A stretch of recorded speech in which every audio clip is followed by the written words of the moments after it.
kuna watu wameanza kunipangia njama, na ni watu wako kwa serikali ile mimi napigania kila siku.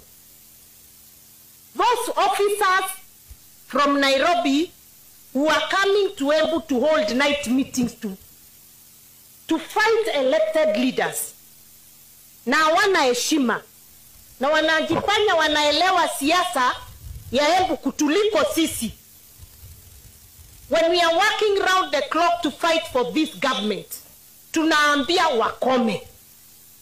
Wanajijua those officers, na wakiendelea I will mention them. Na niwaambie hivi, mimi ni wa before, nimekuwa katika siasa miaka mingi.